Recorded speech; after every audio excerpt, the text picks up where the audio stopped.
Сәлеметсіздер ме, балалар? Қазақ әдебиеті пәніне қош келіпсіздер.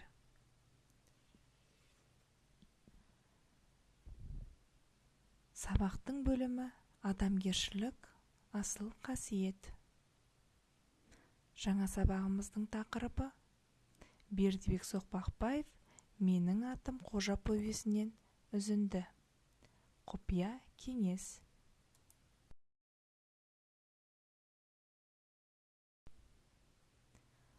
Оқу мақсаттары.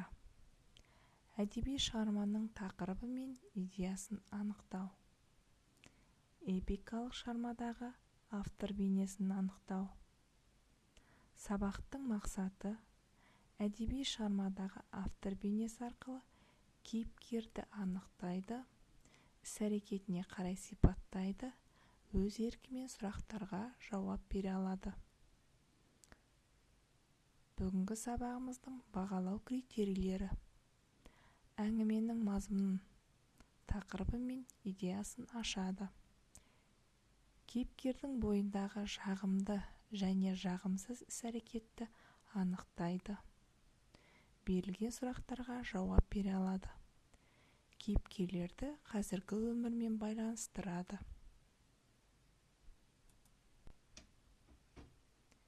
Тілдік мақсаттар: кеңес, протокол, қаулы. Негізгі сөздер мен сөз тіркестері: мінез-құлқы, іс-әрекеттері, қожаның құпия кеңес өткізуі, соғыстан кейінгі кезең. Талқылауға арналған сұрақтар: оқиға қалай жалғасады деп ойлайсыз? Қожа біз ойлағандай бұзық бала ма? Қожаны не үшін жиналысқа салды?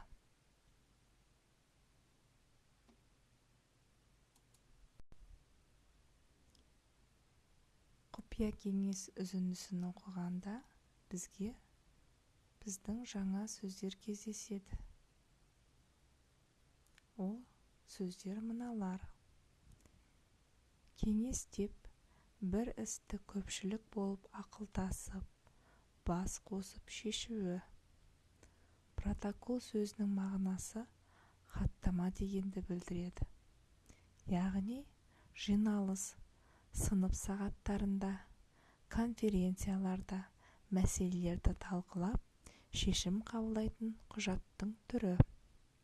Қаулы іс-шаралардың орындалуын қадағалайтын, шешім шығаратын құжат. Балалар, «Менің атым Қожа» фильмін көрген болатын шығарсыздар. Қожабергеннің рөлінде ойнаған әртіс туралы не білеміз? Олай болса, Қожаберген рөлінде ойнаған актер жайында қысқаша мәлімет беріп кетейін. Қожабергеннің рөлінде ойнаған Нұрлан Сегізбаев.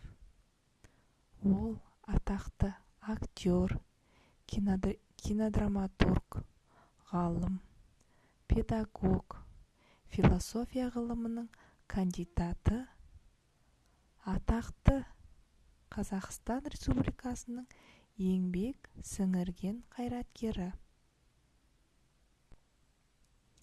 Нұрлан Сегізбаевтың шығармашылығы 12 жасынан басталған.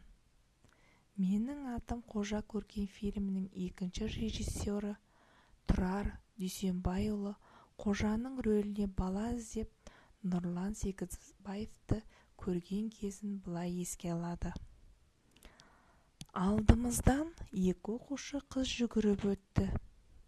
Олардың соңынан бір ұл бала қуып келеді екен. Көзіме оттай басылды. Әлгі баланың көзінде бір ұшқын бардай көрінді. Ақыры мекен жайын сұрап, ата-анасымен танысып, киноға түсуге әрең көндірдік. Алғашқы фототүсірілімдер тамаша шықты. Қожаның айнаға қарап өзімен өзі сөйлесетін дублінде 2 адамның рөлін қатар беру керек болды. Біреуі салмақты Қожа, екіншісі тәртіпсіз қожа. Сонда ол даусын барынша құбылтып, өзін өзі жерден алып жерге салғанда, түсіру тобындағылар ішек сіресі қатып күлген еді. Балалар, бүгінде менің атым Қожа фильмі ұлтымыздың рухани қазынасына, бүкіл елдің көңілінен шыққан, экран көркі болған классикалық туындыға айналды.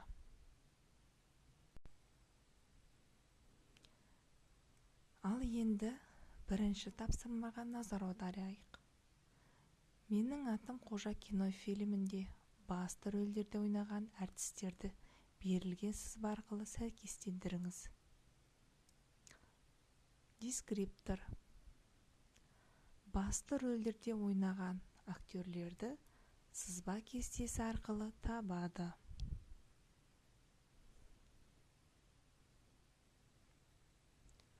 Ал енді өзіміздің жауабымызды тексеріп көрейік. Мұғалім Сәбира Майханованың рөлінде ойнаған әртіс Раиса Мұхамедиярова. Қожаберген, яғни Қожа Қадыровтың рөлінде ойнаған әртіс Нұрлан Сегізбаев. Қожаның анасы Милаттың рөлінде ойнаған Бекен Римова. Сауықшыл Сұлтанның рөлінде ойнаған Марат Көкенов. Рахманов рөлінде ойнаған мұғалімнің рөлінде Кененбай Қожабеков. Қонақжай Бала Дәулеттің рөлінде ойнаған Юсуф Шамузов. Балалар, сіздердің де жауаптарыңыз дұрыс деп ойлаймын.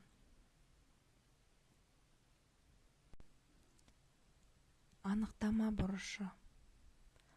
Монолог грек сөзінен шыққан моно бір, лог сөз деген мағынаны білдіреді. Яғни бір адамның сөзі. Монолог әдеби шығармада кейіпкердің өзіне өзі қайтара айтқан сөзі немесе ішкі сырын білдіретін ойы. Ол кейіпкердің көңіл күйін, ренішін, қуанышын, тағы да басқа сезімдерін байқатады.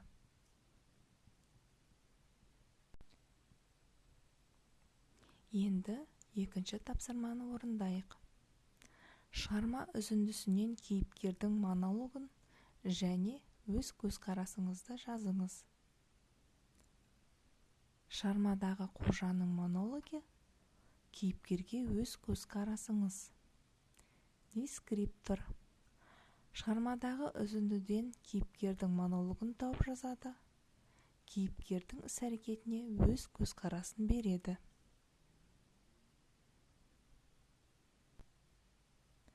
Ықтимал жауап. Өз жауабымызды тексеріп көрейік. Шығармадағы Қожаның монологы. Осы айтылғандарды жүзеге асыру мен үшін ұлы сын. Егер осы сыннан өте алмайтын болсам, онда маған бұдан оқу оқып қажеті жоқ. Анам байғұс күйігімді тартқыза бермей, адам болатын басқа бір жолды іздеп жоғалуым керек. Қаулы бір ауыздан қабылданды. Кейіпкерге өз көзқарасың. Қожа өзінің істеген қылықтары үшін қатты ұялады. Өз-өзіне есеп беріп отыратынын және жақсы жаман қылықтарын жоюға уәде береді. Анасын ренжітпеуге тырысады. Үшінші тапсырма. Шығармадағы Қожаның өзіне қойған кеңестері мен қаулысын табыңыз. Дескриптор. Шығармада Қожа кеңесті не үшін өткізгендігі туралы анықтайды. Қожаның құпия кеңесті берген уәдесін табады. Өзіне берген уәдесінің шешімін тауып жазады.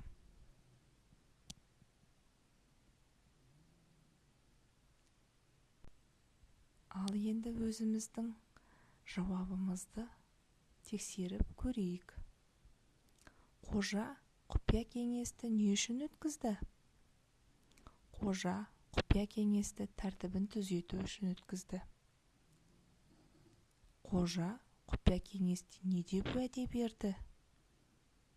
Қожа ешкіммен төбелеспеуге, жаман сөз айтпауға уәде берді. Қандай сөздерді айтпаймын деп шешті? Қожа жарамайды, мұның тәртіпсіздік, ұят болады деген сөздерді айту керек деп шешті. Төртінші тапсырмаға назар аударайық. Қожаның сотқар болуы мен әдепті жолға түсуіне не себептер болды деп ойлайсыздар? Кестені толтырыңыздар. Қожаның сотқар болуына не себепкер? Себепкер нәрселер. Қожаның әдепті жолға түсуіне не себептер болды деп ойлайсыздар? Дескрипторлар. Шығармадағы қожаның іс-әрекеті мен мінез құлықтарын біледі. Кестеге қожаның сотқар болуы себептерді жазады. Қожаның әдепті жолға түсуіндегі себептерді жазады.